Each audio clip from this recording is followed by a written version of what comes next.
안녕하세요. 워런 버핏처럼 매일 신문을 박전무와 함께 읽으면서 투자의 고수가 됩시다. 웜의 신박 오늘 10월 2일 목요일 순서 시작하도록 하겠습니다. 자, 웜의 소통을 하기 위해서 제가 댓글을 보다가 깜짝 놀랐습니다. 어제 분명히 추세가 꺾였었는데 바로 급반등을 해가지고요. 조회수 19,400에다가 댓글이 169개로 마치 우리 코스피 시장이 이제 꺾이나 했더니 바로 급반등이 들어가면서 3,500을 탈환하는 그런 모습을 보였습니다. 너무나 감사드립니다. 조회수랑 댓글이 꺾였다고 농담처럼 말씀드린 건데 거기에 많은 분들이 격려에 또 댓글을 남겨주셔가지고 정말 몸둘 바를 모르겠습니다. 자, 기분 좋은 추석 명절을 앞두고 오늘 웜의 신박, 웜의 소통부터 한번 읽어보겠습니다. 반도체 멘탈 탈탈 털리네요. 하이닉스 40만, 삼전이 9만 찍으려고 하네요. 국정을 하면서 아무리 베타가 크더라도 수출 1위 반도체를 다 털어버리면 안 된다는 걸 제대로 배웁니다. 아무튼 아쉽지만 현금 들고 있던 걸로 기존 주도주 차곡차곡 모으기는 좋습니다. 그러니까요. 어제 마이크론 어제 월간 전망 만든다고요. 제가 새벽 1시까지 자료 만들다가 너무 또 피곤해가지고 월간 전망 마지막 뒷부분 한 10페이지 남겨놓고 집에 갔었는데요. 새벽 1시에 보는데도 마이크론이 5% 급등하는 것을 보고 하면서 오늘 우리나라 시장 또 삼성전자 하이닉스가 강하겠구나 그러고 갔습니다. 3주 전에 시장의 조정을 또 예상을 하면서 베타가 큰 필반지수 그리고 우리나라 코덱스 반도체 그리고 코덱스 소부장 이런 거 있잖아요. 타이거 소부장이었던가. 저희 퇴직연금 계좌에서 다 날리면서도 좀 찜찜하긴 했는데 역시 이번에 큰 교훈 중에 하나는 제가 예전에도 이렇게 저렇게 이제 써놓은 원칙 중에 하나가 팔고 다시 한 10% 정도 떨어지면 다시 사야지. 보통 15%에서 20% 이상 빠질 수 있다. 한 20% 이상 조정이 있을 수 있다 하면 좀 파는 거고 지금 팔고 5%에서 10% 정도 빠지면 다시 사야지. 이런 거는 팔면 안 되는 거거든요. 그래서 퇴직연금 MP에서 그 반도체에 관련된 걸 싹 날리면서도 이번에 한 10에서 15% 10에서 15% 정도 빠지면 다시 살 생각이었거든요. 그러면서 이게 맞나 그런 생각도 하긴 했었는데 하도 작년 재작년 이 반도체 한번 특히 9월 전후로 빠질 때는 좀 세게 빠지잖아요. 그 아픈 기억 때문에 일단 속 편한 게 좋지 하면서 다 날렸었는데 정말 세고 2020년 연말하고 연초 그 3개월 동안 차트 신기한 차트 분석에서도 지난주 지지난주 반도체 분석을 해보면 이거 좀 잘 팔았네 잘 못 팔았네 그런 느낌이 좀 들긴 했었는데 이번에 혹독하게 그 대가를 치르고 있습니다. 그래서 마음 좀 편하게 가려고 했다가 이 반도체가 불을 뿜나 2020년 11월 12월 1월 딱 3개월 만에 2달 반 만에 전자 70% 하이닉스 78% 올랐었거든요. 그때는 이 지수 자체로 제가 3,000 넘어간다라고 2020년도에 다들 기억하시겠지만 그죠? 그때 유일하게 국내에서 21년도 내년에 3,000 넘어간다고 한 사람은 저밖에 없었으니까 3,000 넘어가려면 당연히 반도체가 안 가고 3,000 넘어갈 수가 없잖아요. 그리고 여기 댓글 말씀하셨듯이 우리나라 시총 1등이니까 전자를 들고 가면서 시원하게 그 반도체 랠리를 다 먹었었는데 이번에는 뼈아픈 실수를 했다 생각합니다. 아무튼 저 때문에 이 반도체에 대한 부분을 제가 조금 미스리딩 한 거잖아요. 어쨌든 다시 한번 깊이 저는 스스로 깊이 반성을 합니다. 그래서 오늘 아침 모닝브리프 또 끝나고 나서 그러면 이번 2020년 연말하고 연초 그 이후에 그 전후로 원래 2020년 6만 전자라고 비난받았던 그 시절에 빅7이 먼저 올라가고 그죠? 그 다음에 반도체 랠리가 올 때 딱 네이버, 카카오 이런 거 2020년 11월, 12월 차트 보시면 돼요. 10월, 11월 그 차트 보면 쉽니다. 쉬고 나서 반도체 랠리가 어느 정도 다 왔다 싶을 때부터 한 8분 응선 갔을 때부터 기존의 주도주가 또 치고 올라가거든요. 그리고 기존의 주도주가 치고 올라갈 때 반드시 필요 충분 조건이 있어야 되는데 그게 바로 2020년 빅7도 보면 그 코로나 시절에 바이오도 그랬고요. 그때 셀트리온하고 삼성바이오 그 다음에 네이버 카카오 전부 이익 모멘텀으로 올라갔었어요. 그 코로나로 전 세계가 얼어붙는 와중에도 성장이 나오는 희한한 주식이었기 때문에 그 주식들에 대한 희소성 때문에 주가가 급등을 했었는데 그 반도체 랠리가 한 3개월, 4개월 반도체 랠리 끝나고 나서 다시 그 바통을 이어봤습니다. 그렇기 때문에 아직까지 이 반도체 랠리를 못 먹었어도 내년 초까지 먹을 주식은 많습니다. 그걸로 베이징 올림픽 때 우리 이승엽 선수가 호시노 감독이 거기 4번 타자 누구 하면서 그죠? 그 기자가 그렇게 물었거든요. 한국의 4번 타자에 대해서 어떻게 생각하느냐. 이승엽 선수였는데. 그러니까 뭐 4번 타자 그러면서 더 약간 도발성 발언을 하는데 근데 그렇게 부진한 선수를 왜 4번 타자로 계속 두는지 이해가 안 된다. 그런 얘기까지 했습니다. 그때 감독이 김경문 감독이었는데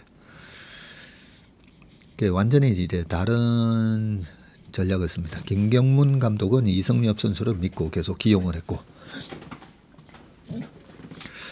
호시노 감독은 일본 리그에서 이승엽 선수 같은 선수가 있었어요. 그 선수가 부진하니까 그 4번 타자를 한국전에 빼버렸어요. 이승엽 선수가 그때 당시에 23타석 4안타 0.11 타율 1할 1푼 타율이었거든요.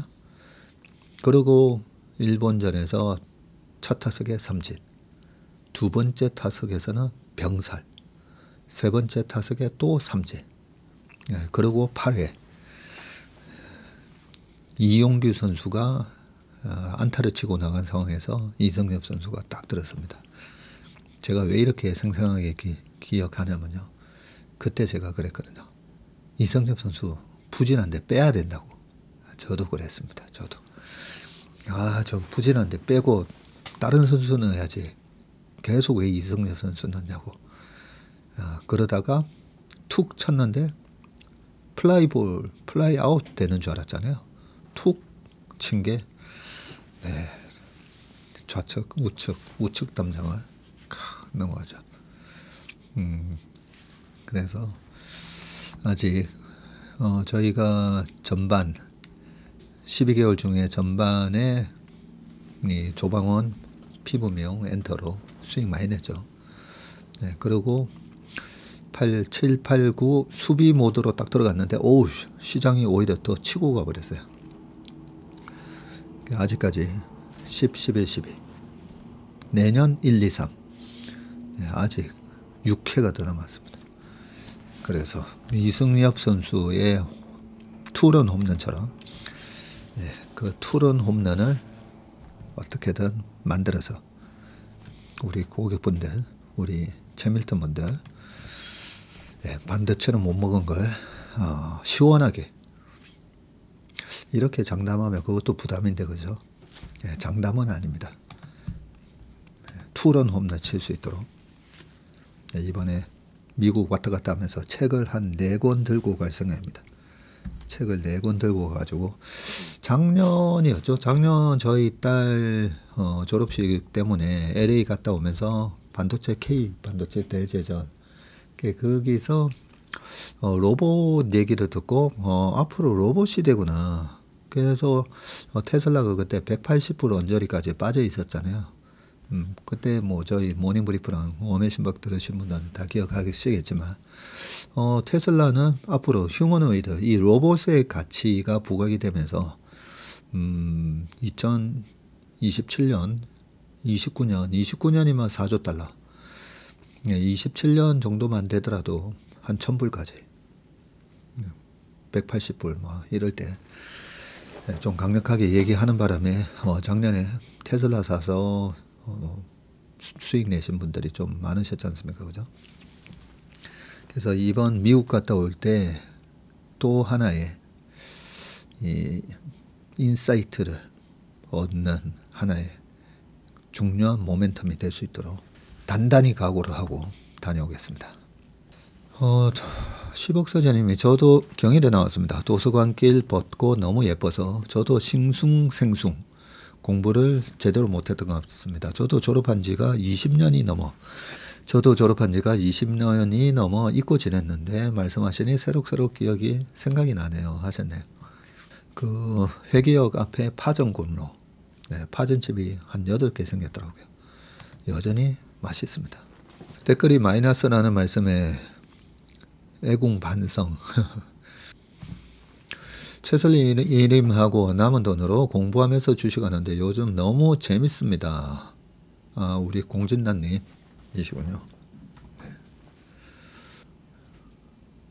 저도 첫 댓글을 달아봅니다. 박상철님이시네요. 인턴 4개월 차 아직 부족한 부분이 정말 많아 열심히 따라가려고 합니다. 1년만 해보십시오. 1년 해봐야 국내반 하면 1년이 60만 원밖에 안 되잖아요. 월로마다. 60만 원에 1년 동안에 굉장히 많은 걸 아마 배우실 겁니다. 매일 습관처럼 어스미 채슬리 시청하고 이렇게 꾸준히 할 수만 있다면 연시 5% 수익을 달성할 수 있겠다는 기대가 하루를 기쁘게 합니다. 이제 임신 12주 된 아기가 있는 가장으로서 연시 5%는 정말 감사한 일이에요. 오, 그래요? 임신 12주 된 뱃속에 아기가 엄청난 축복이시네요. 두루뭉실하게 말씀하시는 것보다 맞든 틀린 더 명확하게 말씀해 주시는 비유가 항상 좋습니다. 제가 그 유튜브 많이 출연하는 우리 업계의 후배들한테도 늘 해주는 얘기가 있습니다. 틀릴까봐 걱정하지 말고 그 방송을 보시는 분들은 비전문가 분들이 보시는 거잖아요. 그래서 우리 업계의 제도권 펀드 매니저들 앞에 놔두고 막 PT 하는 것처럼 그렇게 설명하지 말고 우리 삼촌이나 이모님들이 보고 계신다 생각하고 일단 쉬운 용어로 얘기할 것. 두 번째가 그러니까 뭐 어려운 현란한 용어 쓰지 말라는 거죠. 두 번째는 맞든 틀리든 명확하게 얘기를 합니다. 맞든 틀리다. 근데 틀릴까봐 이렇고 저렇고 막 뭐 다 얘기해놓고 또 뒤에다가 막 애매한 얘기 막 달아놓고 뭐 어떤 분은 1시간 굉장히 재밌게 얘기했는데 그래서 뭐 어떡하라고 많지 않습니까? 그죠? 또 어떤 분은 또 실컷 얘기해놓고 그러면 좋아 보이는 섹터나 뭔가요 하면 현금. 그래서 제가 현금이라고 하는 분의 마음을 알죠. 어차피 맞아도 그만이고 틀리면 욕박아지니까. 그래서 실컷 얘기해놓고 네, 그러면 어느 섹터 어떤 주식에다가 투자해야 될까요? 하니까 네, 현금. 전 보러 갔는데 시나리오 1, 2, 3 해가지고 자 이럴 때는 이렇고 저럴 때는 저렇고 저럴 때는 저렇다. 네, 그러면 다음에 전 보러 안 가겠죠. 그래서 마음의 어떤 정도 또 저는 그런 생각하거든요. 모두가 다 내가 사고 싶은 마음, 팔고 싶은 마음이 다 있잖아요. 근데 팔고 싶거나 안 사고 싶을 때는 아무래도 인지편향으로 안 좋게 얘기하는 사람 말을 들으면서 그렇지 사면 안 되는 거지 하는 거고 사고 싶은 분들은 좋게 얘기하는 분 얘기 들으면서 그렇지 지금 사야 되는 거지. 어느 정도 투자에 대한 의사결정은 본인 마음이 이미 한 70, 80%는 좌우하고 있다고 생각합니다. 그랬을 때 그 명확하게 근거를 갖고 얘기를 해주다 보면 틀려도 누구 말 따라 정방꿀 옛날에 정프로가 하면 정방꿀 그런 것처럼 제가 단테나 그죠 며칠 전에 만났다 단테나 우리 전인구 소장 같은 경우에도 내용이 참 좋지 않습니까? 그죠? 그 내용을 갖고 스스로 이제 판단하면 되는데 명확하게 얘기를 해주니까 맞든 틀리든 계속 듣게 됩니다. 그죠? 그래서 우리 후배들한테 항상 명확하게 얘기해 주라고 얘기를 합니다. 명확하게 얘기했다가 틀리면 좀 이 후폭풍이 심하긴 해요. 후폭풍이 좀 심하긴 합니다. 엊그제 심신미약증을 해소해 주신다는 댓글에 폭풍 공감했거든요. 전무님도 댓글 보시다가 심신미약 되실까 염려됩니다. 네. 글이라는 게 어느 때는 칼처럼 베일 수 있는 것 같습니다. 어지간한 멘탈이 아니면 힘든 일을 하십니다. 최설리 방송 시간에 매일 출근 동장 찍으면서 필라테스 운동 시간 대기 중에 있습니다. 몸이 건강해야 일도 투자도 거뜬하게 할 수 있을 테니까요. 신문이 배달 안 되는 동네에 살다 보니 읽어주시는 글에 정말 감사드립니다. 저는 7학년이라 이해가 부족하고 잊어버리고 하는데 전무님께서 여러 각도로 비유하며 말씀해 주셔서 이해가 쉽게 됩니다. 하셨습니다. 최슬리의 종목 분석, 섹터 분석은 학습 모드로 잘 듣고 있습니다. 종목이든 섹터든 잘 모른 채로 투자하는 건 안대를 착용한 채로 누군가의 팔을 의지해 길을 가는 듯한 느낌을 받아왔습니다. 아직은 어렵지만 안대를 벗는 날까지 열심히 학습하겠습니다. 네, 우리 이다울 님이시네요. 이런 각오 좋습니다. 안대가 서서히 벗겨지고 6개월, 1년 정도 지나면 보이긴 하실 건데요. 1년 정도 지나서 이제 중수에서 고수로 중수가 되시고 고수로 넘어가는 단계에서는 최근에 몇몇 분들이 글을 올리셨잖아요. 야, 내가 얼마나 모르는 게 많다라는 걸 최근에 느낍니다. 그죠? 안대를 벗게 되시면요. 와, 이 주식 투자를 하기 위해서 이렇게 중요한 것들이 많았었는데 내가 그걸 모르고 투자하고 있었구나. 그런 걸 느끼시게 됩니다. 성과 보수형 랩의 20% 보수는 어떻게 선정되고 어떻게 인출되는지 궁금합니다. 네, 저도 잘 모르겠는데요. 그거. 증권사 랩 설명서를 좀 읽어봐야 될 것 같습니다. 오늘 금현물 ETF를 퇴직연금 DC 계좌에 담았는데 골드 가격이 당분간은 상승할 것 같은데 50년 장기적으로 볼 때 상승할까요? 네, 50년은 모르겠고요. 오늘 아침 모닝브리프에도 말씀드리지만 이게 꼭지 쳤구나 하는 느낌을 줄 때가 있습니다. 삼성전자 21년 1월 달에 96,800원 찍고 떨어질 때, 23년에 에코프로 꼭지 찍고 떨어질 때, 이제는 정말 끝났구나. 그래서 저도 지나고 보면 그런 느낌이 들 때 그때 팔면 되는데 요 올라오는 어깨에서 그냥 저는 팔아버린다는 말이죠. 근데 올라오는 어깨 정도가 항상 지나고 보면 한 6개월 지나고 보면 결국 내려와요. 내려오는데 요 올라가는 이 머리에서 저는 괜찮은데 저희 고객 계좌는 여기서 팔면 이 올라갈 때 이 고객분들이 스트레스를 받으셔가지고, 그래서 그런 부분은 좀 운용의 묘를 좀 살려야 되겠다, 좀 개선시켜야 되겠다, 그런 생각 많이 합니다. 저희 고객 계좌는 꼭지치고 떨어지는 어깨에 앞으로 팔아야 되겠다, 그런 생각 많이 하거든요. 근데 일반인 분들은 이 떨어지는 어깨부터 사기 시작하잖아요. 여기서 조금 먹고 했다가 떨어지는 어깨부터 사기 시작하시니까, 금도 마찬가지입니다. 보통 이제 떨어지는 어깨에서 많이 사실 것 같아서 좀 걱정이긴 한데,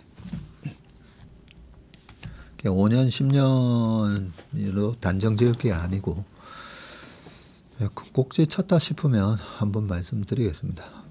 맞을지는 모르겠지만, 전무님께서 늦게 들어가더라도 확실히 크게 수익 보면 된다는 말씀 있고, 매일 방송 들으면서 MP 변경에 기민하게 대응하다 보니 어제 오늘 입성한 종목에서 수익이 잘 나고 있어요 하셨습니다. 들어가서 바로 수익이 나는 종목도 있고요. 계속 한 2, 3개월 계속 이제 사모다가 나중에 확 올라가는 종목이 있고, 제가 모셨던 형님은 잘 사모읍니다. 밑에서 계속 이렇게 사모는데, 근데 사모일 때도 보면 6개월 1년 뒤에 어떤 업황 모멘텀이 있기 때문에 올라갈 거다 이러면서 외롭게 사모았다가 시세가 분출되면 팔고 나오고, 약간 투자도 그죠. 당장 올라가는 주식 모멘텀 플레이로 그런 거 잘 하시는 분이 있고, 좀 소외됐을 때 모아가는 스타일도 있고, 지금은 기존 주도주가 조정을 받을 때 약간 모으는 전략이 결국은 한 3개월, 또 지금 여기서 3개월 뒤를 바라보면 그게 낫지 않을까. 저희는 그렇게 생각합니다. 방송만 듣다가 댓글 수가 줄었다고 해서 댓글 남깁니다. 황혜연 님이시네요. 항상 명확한 비율을 제공해 주셔서 감사합니다 하셨습니다. 참 이런 거 보면 우리 사회가, 항상 저는 우리 사회가 이렇게 건전하게 발전하는 이유는 우리가 우리 주변에 되게 약삭빠르고 이기적이고 그런 사람들이 잘 사는 것 같지만, 실제로는 우리 사회를 지탱하고 있는, 우리 사회를 발전시키는 그 동력은 다 이타심이거든요. 이타심. 한 예로 스티브 잡스가 돈만 벌려고 그렇게 막 했을까? 그 사업을 제대로 키우는 그런 어떤 자존심, 그거는 있었겠지만, 어떻게 하면 이 핸드폰을, 옛날에 피처폰을 어떻게 하면 이 사람들이 이걸 좀 편하게 쓸 수 있게 할 수 있을까? 지금은 이제 터치가 너무 당연한 건데, 예전에 기판이 있었잖아요. 근데 기판은 없었고, 기판이 있으니까 보기도 싫고, 모든 인류의 발전이 이타심입니다. 이타심. 그래서 너무 우리가 주변에 약삭 빠르고 그런 사람들만 돈 잘 벌고 나는 그러지 못한 거 아닌가, 이런 마음으로 뭐 시골에서 서울 올라와서 이 각박한 이 사회생활 하다가 마음 다치시는 분 많잖아요. 근데 장기적으로 보면 그렇지는 않습니다. 그런 분들이 이타심이 많고, 그런 분들이 결국은 보면 결국은 양봉으로 끝내요. 그분 인생이. 네. 우리가 그 인생을 평가할 때 재산 순으로 나래비 세우는 거 아니잖아요. 네. 어떤 삶이 양봉 인생인가 생각해 보면 이타심이 많은 그런 분들이 양봉 인생으로 마감이 되기 때문에. 어제 랩 가입하느라 휴가까지 내셨다고요? 돈나무를 심은 것 같아 기분이 좋습니다. 네, 무럭무럭 저희가 키워드리도록 하겠습니다. 이번 주 내시경 잘 받으시고 멋진 미국 가족 여행이 되시길요. 네, 내일 내시경 해야 됩니다. 네, 내일도 한번 눈 부릅뜨고 정말 잠이 드는지 안 드는지 한번 해볼 생각입니다. 여름 좀 일임했다는 얘기를 들은 가족 같은 친한 언니랑 동생도 얼마 전 일임했어요. 일주일에 한 번씩 셋이 만나서 밥도 먹고 차 마시면서 채슬리 얘기에 깔깔대며 즐거운 시간 보낸답니다. 네. 그 수익률 15% 넘어갔을 때 저희 회사 한번 방문하세요. 네. 그 친한 언니분이랑 동생분들 제가 요 옆에 부추된장 사드리겠습니다.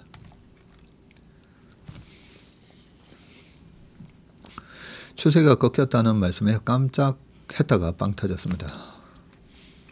여기는 춘천인데도 도로가 주차장입니다. 벌써 어제부터 추석 연휴를 고향길 가시는 분들 또 여행 가시는 분들 때문에 차가 많이 막혔군요.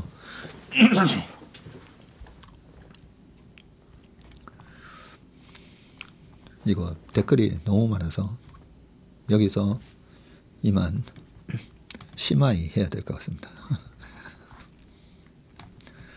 고맙습니다.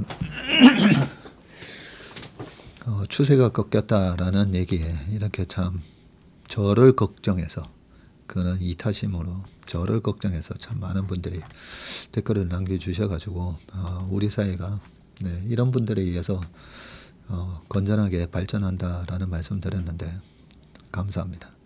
네, 감동입니다 진짜. 자 그러면 신문기사 읽도록 하겠습니다. 자, 첫 번째 기사입니다. 두나무 키워서 네이버로 보내는 카카오의 엑싯 고민. 카카오 두나무 극초기 단계부터 투자를 했었다. 그러니까요. 두나무는 원래 카카오가 들고 있었는데 두나무 지분율 10.6% 가지고 있군요. 지분가치 1조 한 5천억 정도. 네, 지금 두나무의 가치를 15조 정도 보니까요. 네이버 파이낸스 교환하면 4대 주주가 된다라고 되어 있습니다. 두나무와 네이버 네이버 파이낸셜이었었죠. 네, 네이버 파이낸셜의 합병 소식이 알려지면서 시장 눈길은 카카오로 향하고 있는데 네이버의 최대 경쟁사인 카카오가 두나무의 3대 주주여서이고요. 합병 과정에서 카카오가 지분을 매각하지 않으면 네이버 계열사의 4대 주주가 되는 일까지 벌어지게 되고 카카오가 1조 원이 넘는 투자 이익을 내고 엑시트에 나설지 주목이 된다. IB 업계에 따르면 카카오 인베스먼트는 두나무 지분 10.59%를 보유하고 있고 두나무 회장 송치영 회장이 25.5%, 김형년 부회장이 13.11%에 이은 3대 주주입니다. 카카오 인베스먼트는 카카오의 100% 자회사입니다. 카카오가 두나무의 주요 주주에 오른 것은 초기 투자 덕분인데 두나무 창업 1년 만에 김범수 카카오 전 의장이 자금을 댔고요. 김 전 의장이 세운 K큐브 벤처스의 1호 벤처 투자 조합이 두나무에다가 2억 원을 투자했다고 합니다. 당시 두나무 기업 가치는 8억 원으로 산정이 돼 조합은 25%의 지분을 확보했고요. 카카오는 이후에도 두나무 투자를 이어가서 2015년도에는 33억 원을 두나무에 직접 투자를 또 해줬습니다. 카카오가 일부 투자한 K큐브 벤처스의 카카오 청년 창업 펀드도 같은 해 두나무에다가 10억 원대 투자를 집행했고 2018년에는 카카오가 출자한 K큐브 벤처스의 KIF 카카오 우리은행 기술금융투자조합이 두나무에 또 20억 원을 추가 투자했네요.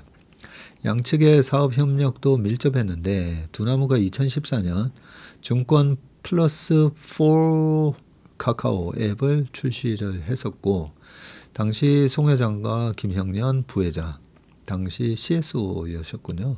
앱 개발 과정에서 카카오 측과 긴밀하게 논의했습니다. 두나무가 카카오의 아이디어를 제안하고 카카오가 수정하는 방식을 통해서인데 이 앱은 카카오톡 계정을 활용한 소셜 기능을 탑재해서 시장에 큰 주목을 받았으나 양측의 관계가 점차 시들해졌는데요. 두나무의 핵심 사업은 증권플러스에서 가상자산 거래소 업비트로 전환이 됐고요. 카카오도 2019년 자체 블록체인 클레이튼을 출시하는 등 관련 사업을 본격 추진했지만 이렇다 할 성과를 거두지는 못했습니다. 카카오가 블록체인 사업에 힘을 빼면서 관련 자회사 그라운드X도 사업 정리 절차를 밟고 있었고요. 결국 양측은 가상자산 사업에서 증권플러스 앱과 같은 눈에 띄는 협업 결과물을 내놓지 못했고요. 두나무는 카카오와의 협력이 새로운 성장 동력을 제공하지 못한다고 판단했을 가능성이 큽니다. 카카오 대신 네이버가 두나무를 품기로 하면서 카카오와의 관계는 정리 수순을 밟게 됐고요. 결국 카카오에게 남은 것은 두나무 지분인데 카카오가 출자한 K큐브 벤처스 1호 벤처 투자조합은 현물 청산을 통해서 두나무 주식을 출자자에게 배분을 했고 카카오는 앞서 직접 투자를 통해 확보한 지분을 포함해서 총 369만 50주를 보유하게 됐습니다. 카카오는 1월 2022년 카카오 인베스트먼트에 모두 현물 출자했고요. 네이버와 두나무 측은 두나무 기업 가치를 약 14조 원으로 보고 있는데 이를 기반으로 카카오 인베스트먼트가 보유한 주식 가치를 계산하면 1조 5천억 정도 됩니다.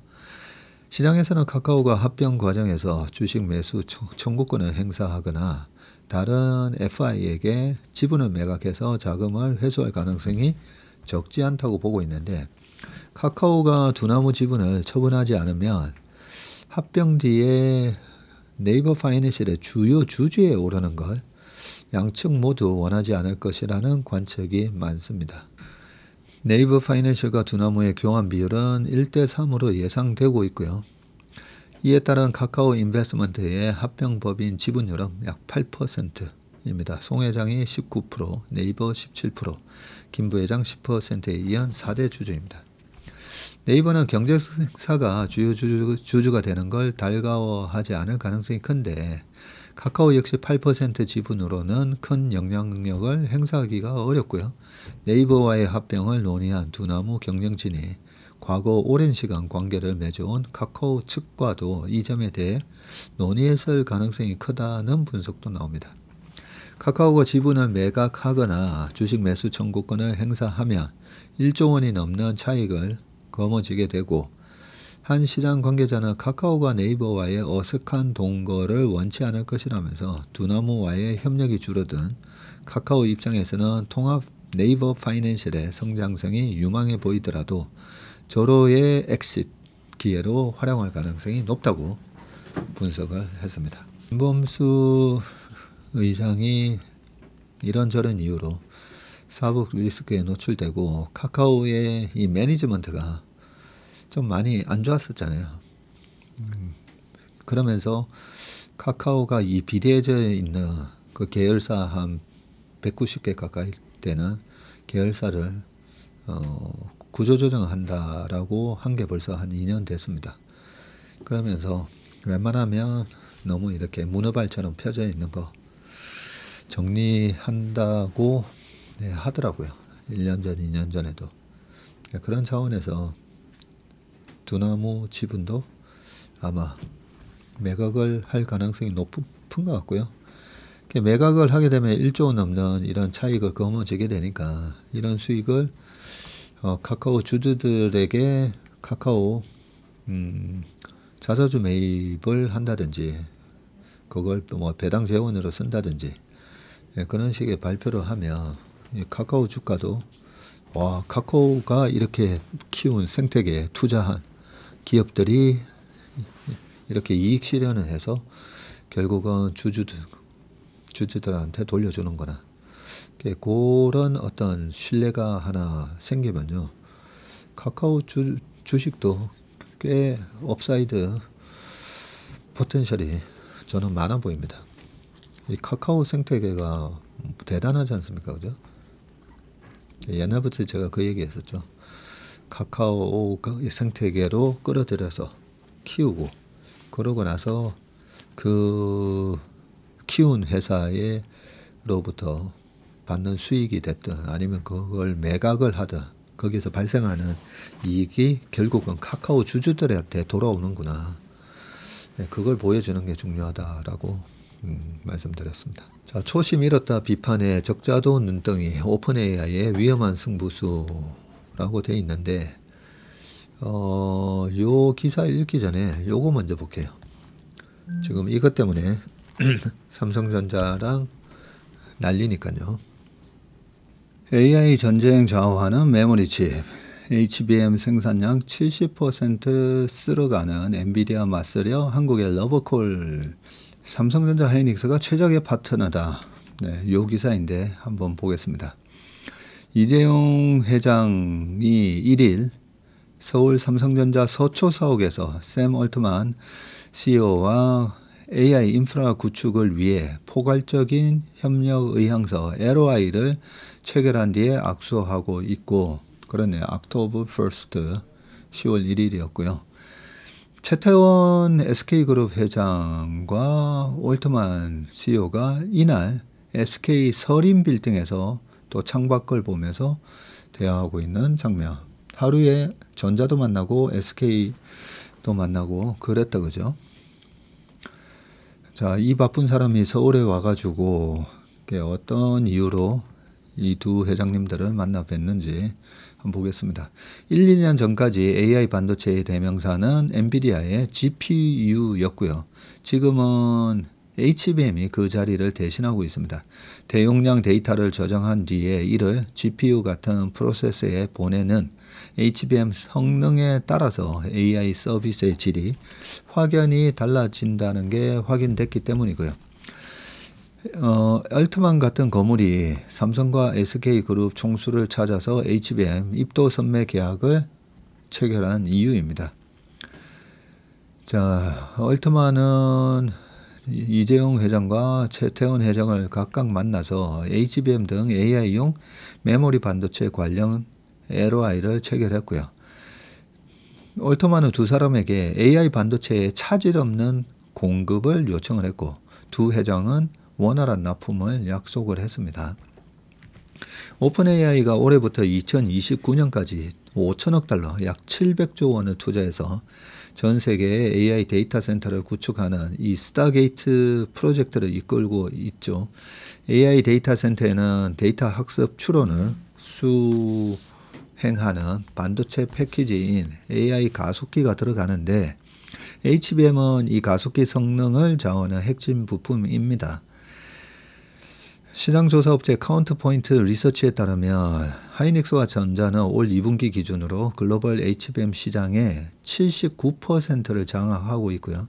최근 AI 가속기의 자체 개발에 나선 오픈AI가 두 회사를 상대로 HBM 입도 선매에 나선 배경입니다. 올트만 CEO는 스타게이트 프로젝트에는 월 90만 장 웨이퍼 투입량 기준으로 90만 장 이상의 HBM이 필요하다고 전한 것으로 알려졌는데 현재 전 세계 HBM 생산량의 2배가 넘는 규모이고요. 그래요? 올해 HBM 시장 규모는 340억 달러, 약 한 48조 원, 50조 정도 되는데 단순 계산으로만 100조 원에 달하는 HBM을 한국 기업에 주문한 셈이다. 반도체 업계 관계자는 계약이 이행되면 한국의 AI 메모리 수출액은 연 수천억 달러에 달할 것이라고 말을 했습니다. 올트만이 몸이 단 데는 그럴 만한 이유가 있는데 고성능 AI 가속기 시장을 장악한 엔비디아가 전 세계 HBM 생산량의 지금 70% 이상을 쓸어가고 있어서이고요. 엔비디아에 맞서서 HBM을 충분히 확보하기 위해서 삼성과 SK의 대규모 공급 물량을 보장해주고 값을 후하게 쳐주기로 한 겁니다. 메모리 반도체가 AI 서비스 차별화에 필요한 핵심 부품이 된 것도 얼트만이 적극적인 구애에 나선 배경으로 꼽히는데 AI 가속기 구성 품목 중에서 GPU의 성능 개선 속도를 메모리 반도체가 못 따라가고 있어서이고요. 이른바 메모리 월, 메모리 벽 현상인데 전력 효율이 높은 메모리 반도체를 장착해서 AI 데이터 센터에 쏟아지는 전기 먹는 하마라는 이 비아냥을 없애야 할 필요성도 점점 커지고 있습니다. 고성능 HBM 생산 개발 능력을 갖춘 전자와 하이닉스의 몸값이 높아진 이유이고요. 두 회사는 최근 들어서 HBM뿐만 아니라 이 그래픽 D램 GDDR7 그리고 저전력 D램인 LPDDR5 등 다른 고성능 메모리 반도체를 AI 데이터 센터용으로 개발해 납품하고 있고요. 삼성과 SK는 점점 더 커지는 데이터 센터 저장 용량을 충족하기 위해서 128TB 규모의 이 SSD를 공급하고 있습니다. 엔비디아 쪽으로만 목매달고 있었는데 얼트만이 나타나서 야, 그거 우리 2배 정도 더 필요하니까 우리한테 공급해줘. 가격 불문하고 우리가 사줄게. 약간 이런 뉘앙스를 풍기다 보니까 또 하이닉스랑 지금 삼성전자 주가가 불을 뿜고 있습니다.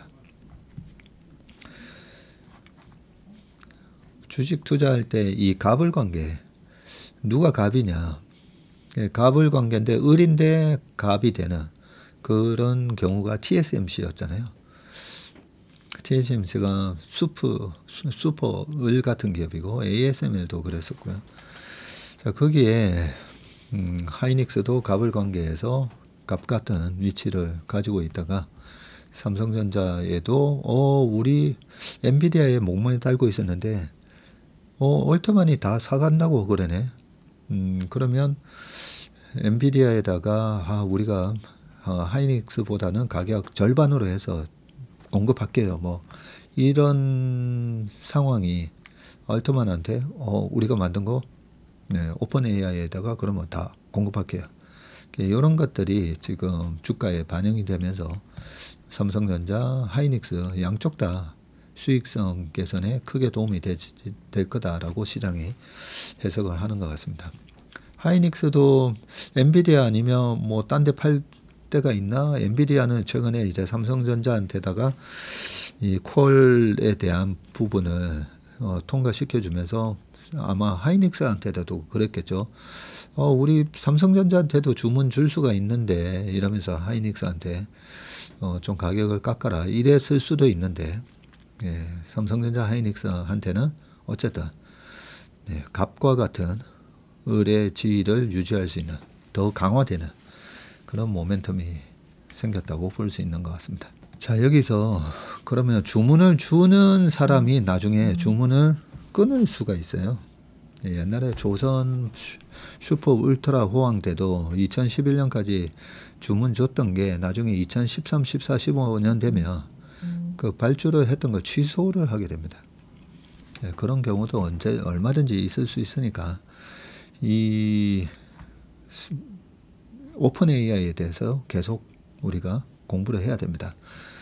자, 초심 잃었다 비판의 적자도 눈덩이 오픈 AI의 위험한 승부수라고 되어 있습니다. 오픈 AI가 지난 1일 출시한 AI 영상 소셜 앱인 이 소라2가 테크 업계의 이목을 끌고 있는데 동영상 AI 영상 생성 프로그램보다 영상 품질이 개선된 데다가 사용자를 소재로 AI 영상을 찍는다는 획기적인 컨셉이 결합되며 빠르게 입소문을 타고 있습니다.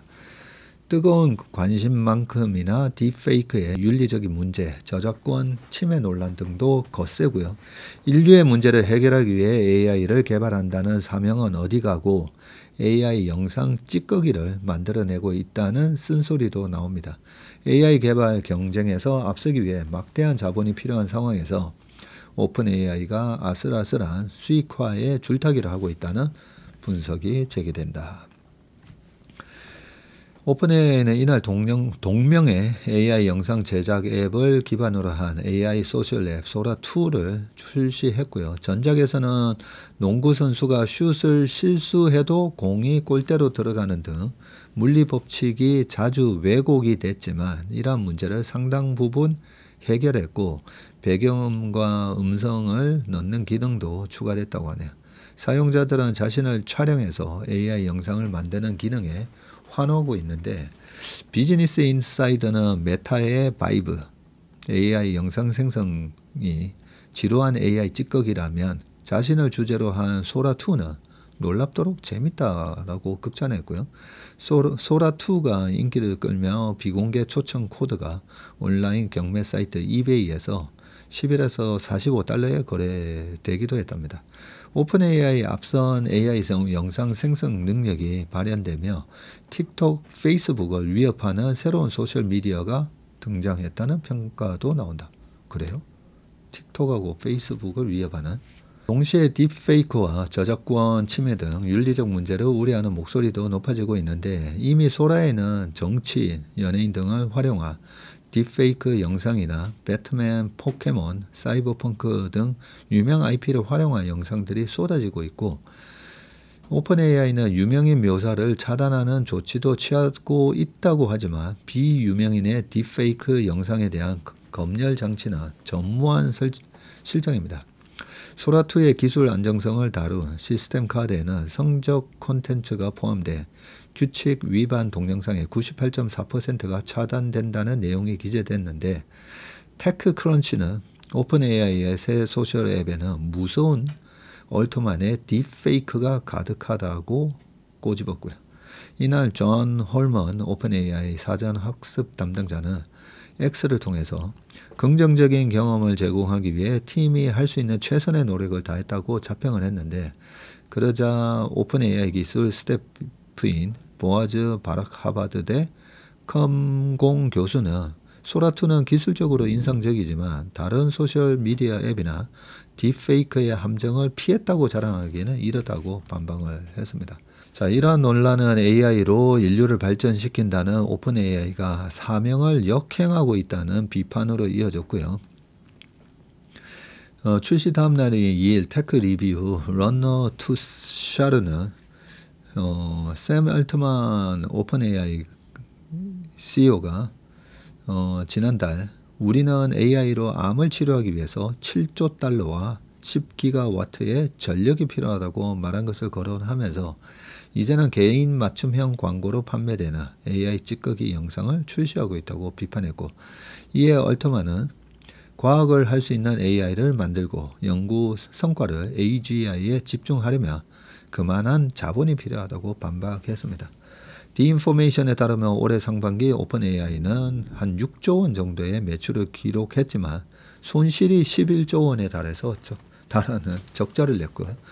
AI 개발과 챗GPT 운영 등 R&D 비용이 약 25억 달러, 3조가 넘고 최대 손실은 직원들에게 주는 비현금 지출이었는데 오픈 AI 초기 멤버였던 미라 무라티 전 CTO, 일리아 수츠케브 최고 과학자 등이 빠져나가면서 혁신이 정체됐다는 지적이 나오는 가운데 추가 직원 이탈을 막기 위한 비용을 쓴 것이라고 합니다.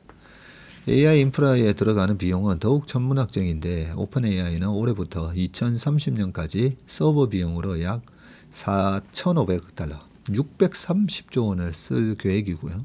여기에 오라클, 소프트뱅크와 공동 추진 중인 AI 서버 프로젝트인 이 스타게이트에는 약 5천억 달러, 700조가 들어갑니다. 막대한 자본이 들어가는 AI 경쟁에서 선두를 유지하기 위해서는 AI 모델을 수익화할 수밖에 없다는 평가가 나오는 배경입니다.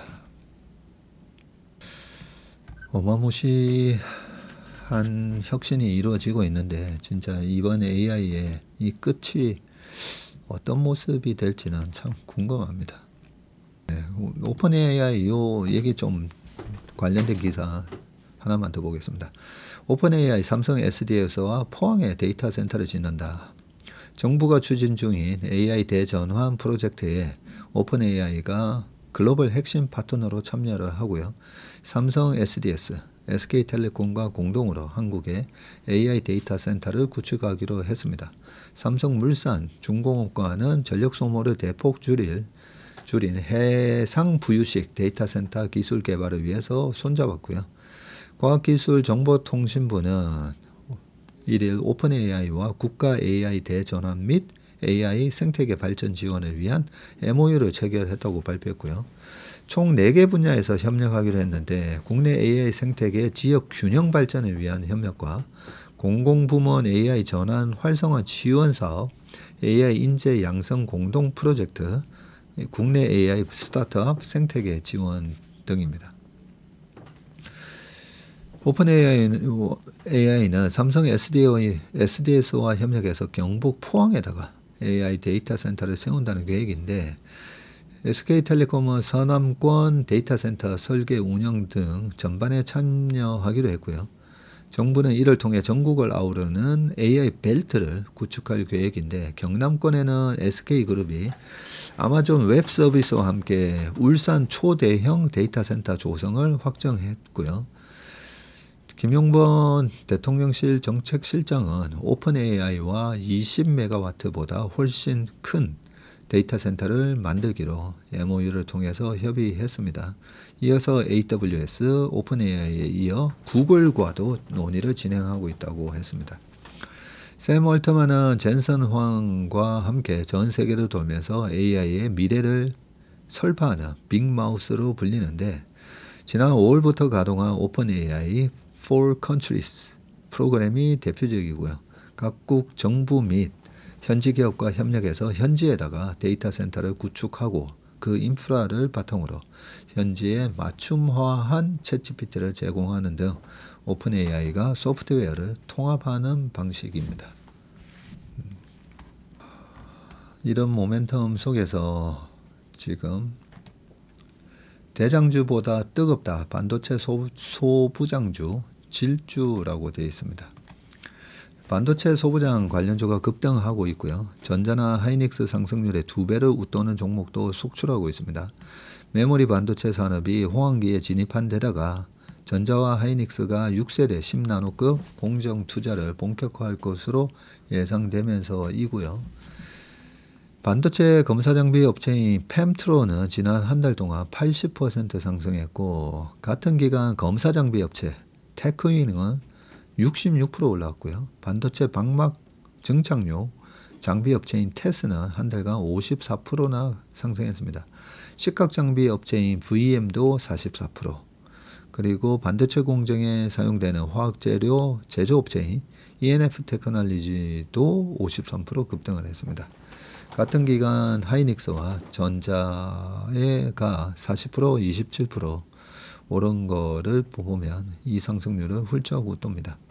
반도체 슈퍼사이클이 7년 만에 본격화할 것이라는 기대가 소부장주 동반 급등을 이끌었고요. 트렌드포스에 따르면 올 3분기 말 기준 글로벌 D램 공급자 평균 재고가 3.3주로 역대 최저치를 기록했습니다. D램 익스체인지에 따르면 PC용 D램 범용 제품 가격은 지난 4월 이후 6개월 연속 상승하고 있고요. 그동안 점유율을 꾸준히 늘린 덕에 반도체 호황 사이클을 제대로 누릴 수 있는 소부장 업체에 주목해야 한다는 조언이 증권가에서 나옵니다. 대표적 종목이 불산계, 시가객을 주력으로 생산하는 ENF 테크놀로지이고요. 이날 7.75% 상승한 59,800원에 거래를 마쳤습니다. 이수림 DS투자증권연구원은 원재료를 직접 개발하면서 불산계 시가객의 영업이익이 15%까지 상승할 것으로 전망된다면서 주요 반도체 제조사에는 낸드 플래시 메모리형 인상계 시가객 공급할 가능성도 높다고 했습니다.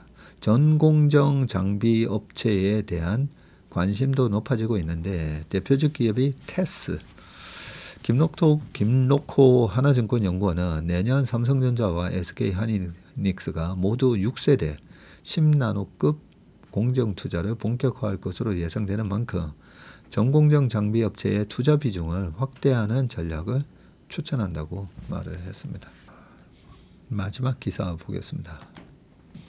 해운 2차전지 수소 실적 시즌 앞두고 투자 경고 등이라고 되어 있거든요. 자, 좀 전에 이 반도체의 거대한 모멘텀에 반해서 실적 시즌 앞두고 투자 조심하라는 섹터인데 어떤 종목들이고 섹터인지 한번 보겠습니다. 올해 3분기 실적 발표 시즌을 앞두고 증권사의 목표 주가 하향 조정이 속출하고 있는데 미국의 고율 관세 부과로 우려를 사고 있는 자동차와 운임 조정을 겪는 해운업, 일부 2차전지 기업 등이 기대에 못 미치는 실적을 낼 것이라는 분석이 나오고 있고요. FN 가이드에 따르면 목표 주가를 내린 보고서가 지난달에 29개에 달했고요. 같은 기간 국내 증시가 연일 전고점을 갱신하면서 목표 주가 상향 리포트가 95개나 쏟아지는 상황에서 나온 비관적 전망들이어서 눈길을 끕니다. 자, 산업별로는 현대, 기아 등 자동차 기업의 주가가 줄줄이 하향됐고요. 미국의 관세 폭탄에 따른 부정적인 실적 전망이 반영이 됐습니다. 일본산 자동차에 붙는 미국 관세는 15%로 낮아진 데 비해서 지금 한국산 자동차 대상 25%의 관세를 낮추기 위한 한미 협상은 교착 상태에 빠진 탓입니다. 김귀현 대신정권 연구원은 관세 비자 등 트럼프 2기 미국 행정부의 정책 불확실성 그리고 국내 노조 이슈 등으로 업종 주가가 부진하고 밸류에이션 할인이 지속되고 있고 밸류에이션 매력도는 여전하나 관세 서명 지연에 따른 리스크 확대 가능성을 배제할 수 없고 3분기 실적 모멘텀이 제한적이라는 점을 감안할 필요가 있다고 분석했습니다. 대한항공 등 항공주의 목표 주가도 하향 조정되고 있는데 3분기 실적을 두고 부정적인 전망이 잇따르면서 이고요. KB증권은 대한항공 목표가를 6.5% 내렸고 다올투자증권도 3만원으로 내려잡았습니다. 자, 투자 의견이 하향된 종목에 주의하라는 의견들이 쭉 나오는데 일반적으로 국내 증권사가 투자 의견을 매도로 내기는 쉽지 않습니다. 특정 기업에 투자한 투자자들이 매도 의견을 낸 증권사를 향해 쏟아내는 이 비난을 견디기 어려울 뿐만 아니라 주요 고객사인 기업들의 항의에 직면하기 때문입니다. 따라서 증권사들은 가파른 주가 상승을 반영해서 목표 주가를 기계적으로 올리면서도 투자 의견은 낮춰 잡는 방식으로 손실 위험을 경고하고 있는데 삼성증권은 전날 해운 섹터에 대한 투자 의견을 중립으로 하향 조정했고요. 해운업체 가운데 이 HMM의 목표 주가를 15% 낮추면서 투자 의견을 보류로 변경했습니다. 자, 김용호 연구원은 컨테이너 운임 조정세가 장기화하고 있고 벌크 운임이 견조하긴 하나 성수기 이후 조정이 불가피할 전망이라면서 HMM의 목표 주가를 22,000원으로 내리고 투자 의견도 보류로 변경했습니다. 2차전지 업종 가운데는 포스코 퓨처엠의 투자 의견이 부정적으로 변경됐고요. NH투자증권은 매수에서 보유로 바꿨고 목표 주가도 13만 5천원으로 기존보다 29%나 내렸습니다. 흥국증권 역시 포스코 퓨처엠의 투자 의견을 매수에서 보유로 전환했고 목표 주가 13만원으로 낮췄습니다. 주민우 연구원은 포스코 퓨처엠은 얼티엄셀, 스타플러스 등 미국 기업 판매 비중이 50에서 60%로 높아서 미국 전기차 수요 둔화에 영향에서 자유로울 수는 없다고 분석했고요. 수소 연료전지 업체 두산 퓨얼셀도 투자 의견이 보유로 하향 조정됐는데 정현성 NH증권 연구원은 데이터 센터 건설 증가로 신규 수주를 예상한다면서도 다만 PAFC 인산염 연료전지의 SOFC 고체 산화물 연료전지 대비해서 낮은 전력 효율과 제한적인 생산 여력으로 소형 프로젝트 중심으로 신규 수주를 예상한다고 설명을 했습니다. 네, 이번 지금 지수가 고점을 뚫다 보면 아무래도 나도 주식 좀 사야 되는 거 아닌가 이런 마음에 주식을 이 종목 중 저 종목 안 올라간 거 많이 찾게 되는데 이럴 때도 지금 전자 때문에 이 수급을 다 빨아들이고 있다 보니까 기존의 주도주도 조정을 받고 있는데 특히 이럴 때 조심해야 되는 게 순환매도 아마 이렇게 왔다 갔다 하면서 올라갈 건데요. 이 증권사에서 목표 주가 하향하고 있는 이 이익 모멘텀이 약한 주식들 있잖아요. 이익 모멘텀이 약한 주식을 안 올랐다고 사시면 떨어질 때 보면 이런 주식이 더 떨어집니다. 그래서 순환매 차원에서 이번에 다음 사이클에 올라갈 건 뭔가를 찾으실 때도 철저하게 좀 이익이나 성장 모멘텀이 좋은 주식 중심으로 약간 바이 앤 딥스 하는 그런 전략을 쓰시는 게 좋을 것 같습니다. 웜의 신박 오늘은 여기까지고요. 이제 긴 추석 연휴가 시작이 됩니다. 아무래도 우리가 주식 투자를 할 때 제가 늘 강조하는 거 있지 않습니까? 프라이어리티, 우선순위. 포트폴리오를 짤 때도 가장 우선순위를 어떤 원칙을 가지고 내가 포트폴리오를 채울 건가 중요하듯이 이 긴 연휴에 가장 내 시간을 소중하게 어디에다가 우선적으로 둘 건가. 뭐니 해도 그동안에 함께 하지 못했다 가족분들하고 소중한 시간 보내시는 게 가장 우선순위가 아닐까 생각합니다. 소중한 시간, 행복한 추억 많이 만드시고 건강한 모습으로 저는 웜의 신박을 미국에서 찍을 생각입니다.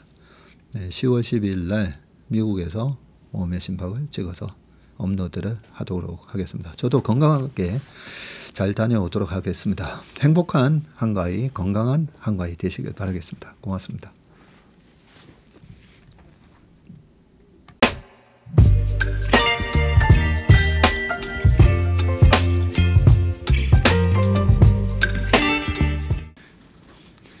안녕하세요. 채슬리 투자자문의 박세익입니다. 최근 저와 채슬리 이름을 도용해서 투자 사이트라든지 밴드, 텔레그램, 카톡 채널 등에서 이 리딩방으로 유도한 뒤에 금전적인 피해를 입히는 이 사칭 사례가 빈번하게 지금 발생하고 있습니다. 저를 비롯해서 저희 채슬리 투자자문의 임직원들은 SNS나 온라인 채널 등을 통해서 일체의 투자자문 활동을 하지 않고 있습니다. 저희는 정식 자문을 하기 위해서는 반드시 저희 회사에 내방하셔서 계약서 작성 절차를 거쳐서 진행되기 때문에 이외의 모든 유료, 무료 지금 투자자문 행위는 불법이므로 각별히 주의하시길 바라겠습니다. 의심스러운 채널이나 메시지를 받으시면요, 피해를 방지하기 위해서 즉시 신고하시거나 삭제하시길 바라겠습니다. 대부분의 사례가 이 사칭 사례에 피해를 보신 분들의 핸드폰을 제가 보면 이 방에 오셔서 무료로 투자를 도와드립니다. 뭐 이런 얘기를 하고 있고요. 거기에 보면 어떤 밴드로 특정 밴드로 유도한 다음에 돈을 송금하라고 되어 있습니다. 그 과정에서 저희하고의 일체 계약 관계가 없기 때문에 그렇게 돈을 송금하라고 하는 부분에 있어서 특히나 유의를 좀 해주시기 바라겠습니다. 저뿐만 아니라 많은 또 저희 업계의 유명인을 사칭한 그런 사칭방도 많이 지금 기승을 부리고 있는데요. 공통적인 특징이 앞으로 몇백 %가 날 급등주를 알려줄 테니까 이 방에 가입을 하라. 그러고 난 다음에 금전적인 부분을 갖다가 송금을 요청하는 그런 형태의 수법을 쓰고 있기 때문에 그렇게 무료로 주식을 알려드립니다. 이런 문자를 받으시면 바로바로 삭제를 하시길 바라겠습니다.